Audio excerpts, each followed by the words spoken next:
मित्रों, दुनिया इस वक्त हिस्टोरिकल लम्हात से गुजर रही है। इसकी वजह यह है कि इस वक्त दुनिया में एक ग्लोबल ऑर्डर जो पुराना बना हुआ है वो धपड़धूस हो रहा है, गिर रहा है, और उसकी जगह पे दूसरा ग्लोबल ऑर्डर तुलू हो रहा है। पुरानी पावर्स दम तोड़ रही हैं स्लोली, और उसकी जगह पर नई पावर्स आहिस्ता आहिस्ता इमर्ज हो रही हैं। अब जब दुनिया में इस तरह के हालात होते हैं तो हिस्टोरिकल अपॉर्चुनिटीज़ भी मुख्तलिफ मुल्कों के पास आ रही होती हैं। अगर उन लम्हात में इन मुल्कों की लीडरशिप्स सही फैसले लें तो उसके असरात आने वाले कई जनरेशन्स तक पड़ते हैं, पॉजिटिव असरात पड़ते हैं। लेकिन अगर गलत फैसले लें तो उसके नेगेटिव असरात भी आने वाले कई जनरेशन्स तक इन मुल्कों में पड़ते रहते हैं। इंडिया के पास इन हालात में दो तीन बहुत बड़े अपॉर्चुनिटीज़ आई हैं जो कि मेरे ख्याल से उन्होंने मिस की हैं। इसकी वजह यह है कि वहाँ पर जो लीडरशिप है गुज़िश्ता 10 साल से वो कोई प्रोडक्टिव किस्म की लीडरशिप नहीं है। वो लकीर के फ़कीर बने हुए हैं और उनकी नज़र सिर्फ वोट बैंक तक महदूद है। आने वाला जो अरसा है वहाँ तक उनकी नज़र नहीं जा रही। मोदी साहब ने एक तो BRI को मिस करके इंडिया को बहुत ज़्यादा नुकसान दिया है और इसके असरात उनको आने वाले लंबे अरसे तक जो है नज़र आएंगे, और इंडिया बदकिस्मती के साथ सफ़र करेगा इस सारे अरसे के दौरान, क्योंकि BRI के अंदर दुनिया के बहुत सारे मुल्क चले गए हैं और ये रीजनल कनेक्टिविटी के अलावा इन्वेस्टमेंट और ट्रेड का इकोसिस्टम बनाने के हवाले से एक इम्पॉर्टेंट प्रोजेक्ट था जो कि इंडिया ने मिस किया है। इसके अंदर से इंडिया कई $100 बिलियन की इन्वेस्टमेंट हासिल कर सकता था और बहुत कुछ यहाँ पर टेक्नोलॉजी और बहुत कुछ यहाँ पर हासिल कर सकता था। लेकिन इसके साथ ही एक और हिस्टोरिकल अपॉर्चुनिटी इंडिया की मिस हुई है मोदी सरकार के नेतृत्व में, और वो था IMEC। आपको याद होगा गुज़िश्ता साल G20 के इजलास में एक बहुत बड़ा मंसूबा अमेरिका और G20 के दीगर ममालिक ने इंडिया के साथ मिलकर अनाउंस किया था, और इसका नाम उन्होंने IMEC रखा था, जो कि मिडिल ईस्ट के अंदर BRI का अल्टरनेट करार दिया जा रहा था। कनेक्टिविटी के हवाले से प्रोजेक्ट था। अगर आप ये मैप देखें तो ये इसका मैप था। अब इसमें जो ट्रेड के जहाज थे वो इंडिया से चलते और ये UAE पहुंचते, UAE से सऊदी अरब से उर्दन, फिर इजराइल और फिर ग्रीस तक, और वहां से फिर आगे यूरोप में। लेकिन इसमें जो मसला है इंडिया के लिए वो था असल में इजराइल इस सारे प्रोजेक्ट में अगर आप देखें तो ऐसा है जैसे बहुत सारे ईगल्स के दरमियान कोई कौवा बैठा हुआ हो। अब मोदी साहब चाहते अगर तो यहाँ सही फैसला लेके आने वाले लंबे अरसे तक अपने मुल्क का भला कर सकते थे, और वो सही फैसला क्या था इस पे थोड़ी देर में भी आता हूँ। लेकिन उन्होंने ये जो ऑप्शन था ना इसको इसलिए चुना क्योंकि इसमें इजराइल भी था, और इजराइल उनकी जो हिंदुत्व की पॉलिटिक्स है उसको सूट करता है। उनका जो वोट बैंक है बेसिकली वो इजराइल को फेवर करता है ज़्यादा, मिडिल ईस्ट के हवाले से अरबों से ज़्यादा इजराइल को फेवर करता है। तो हर वो प्रोजेक्ट जिसके अंदर इजराइल और इंडिया दोनों हों, ये हिट प्रोजेक्ट इंडिया के अंदर कंसीडर किया जाता है कि वो मतलब पॉलिटिकली ज़्यादा बीजेपी के लिए फ़ायदेमंद होता है। तो उन्होंने ज़्यादा डीप में वो गए नहीं, ग्राउंड रियलिटीज़ को उन्होंने देखा नहीं कि ये फिजिबल है भी या नहीं, उन्होंने ऐसे ही बस छलांग मार दी इसके ऊपर। लेकिन उस वक्त भी जब इंडिया इस प्रोजेक्ट के अंदर गया था, शामिल हुआ था, तब भी मैंने कहा था कि what cost India will pay to support Israel, Modi has killed IMEC to please his Hindutva vote bank. अब ये मैं क्यों कह रहा था, क्योंकि मैंने कहा कि इजराइल और अरब वर्ल्ड जो है इनके दरमियान बहुत सीवियर किस्म की कन्फ्लिक्ट ऑफ इंटरेस्ट मौजूद है। IMEC का कोई फ्यूचर नहीं है। उसके बाद आपने देखा कि हमास ने जब हमला कर दिया इजराइल के ऊपर तो IMEC हो गया था धबड़धूस।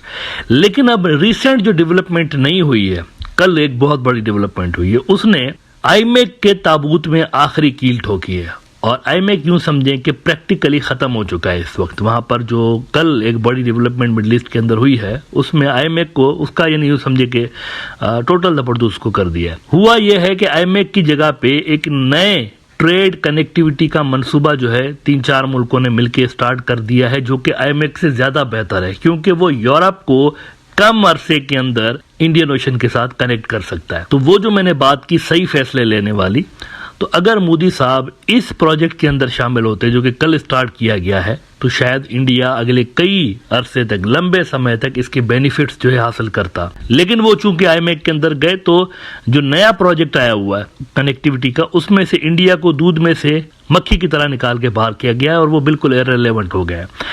जो नया प्रोजेक्ट स्टार्ट किया गया है वो 4 मुल्कों की जानिब से स्टार्ट किया गया है, टर्की, इराक, قطر اور یو اے ان چاروں نے سائن کیا ہے، ایک نیا ٹرانسپورٹیشن کا پروجیکٹ سائن کیا ہے، اور وہ شارٹیسٹ روٹ ہے انڈین اوشن کو یورپ سے کنیکٹ کرنے کے لیے، اور مانا یہی جا رہا ہے کہ آنے والے دنوں میں زیادہ تر جو راستہ یوز ہوگا، یورپ والے زیادہ تر جو راستہ یوز کریں گے وہ یہی والا یوز کریں گے جو کہ اب بننے جا رہا ہے۔ مڈل ایسٹ آئی نے رپورٹ کیا ہے کہ Turkey, Iraq, Qatar and U A sign transportation deal that hopes to connect Gulf to Europe.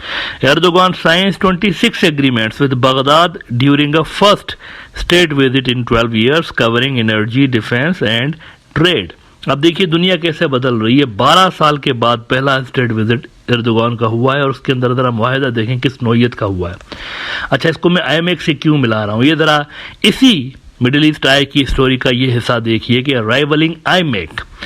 Erdogan is among the chief backers of the Iraq Development Road Project, promoting it against the rival Israel and UAE-backed India Middle East Europe Economic Corridor initiative, which bypasses Turkey. The Iraqi government envisions trains operating at a speed of up to 300 km per hour, facilitating the transportation of both passengers and goods۔ یہاں پر اگر آپ دیکھیے نقشہ دیکھیے، یہ جو آپ کو بلو کلر کا نظر آ رہا ہے ایرو، یہ اصل میں آئی میک ہے۔ جو بلو کلر کا، یہ جو اتنا لمبا گھوم گھام کے اور یورپ تک جا رہا ہے، یہ آئی میک ہے۔ اور جو اورنج کلر آپ کو نظر آ رہا ہے، آپ دیکھیں کہ شتل عرب تک، یہ شتل عرب کا علاقہ ہے، پرشین گلف ختم ہوا جہاں پہ، یہ وہاں سے سٹارٹ ہوگا۔ اچھا، یہ شتل عرب کا علاقہ ہے، یہاں سے 300 کلومیٹر پر آور کی ہائی سپیڈ سے ٹرینز چلیں گی، ٹرکی تک پہنچیں گی، اور ٹرکی یعنی کہ یورپ ٹرکی ہے نا، ٹرکی کے اس طرف گلف ہے، اس طرف یورپ ہے، تو یہ شارٹیسٹ راستہ ہے بیسیکلی یورپ تک پہنچنے کا۔ اور اگر آپ یہاں نکلیں گے، پرشین گلف سے باہر نکلیں گے تو انڈین اوشن ہے سامنے، تو یہ انڈیا کے لیے شارٹیسٹ روٹ تھا بیسیکلی یورپ تک پہنچنے کے لیے۔ انڈیا کنیکٹیوٹی کو ہی دیکھ رہا ہے اتنے عرصے، سارا ملک، ہر ملک کنیکٹیوٹی کے لیے دیکھ رہا ہے کہ ان کو زیادہ کنیکٹیوٹی ملے مختلف مارکیٹس تک پہنچنے کے لیے، تاکہ وہ اپنا ٹریڈ گرو کروا سکے۔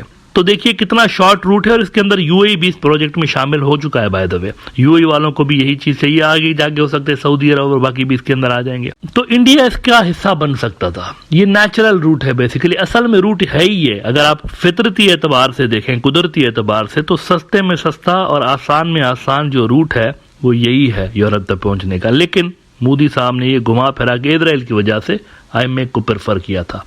اب as a result IMEC ہو گیا تیل دبردوس، کیونکہ عرب اور اسرائیلیوں کے درمیان وہ جو فلسطین کا پھڈا چل رہا ہے وہ نہ جانے کب ریزالو ہوگا۔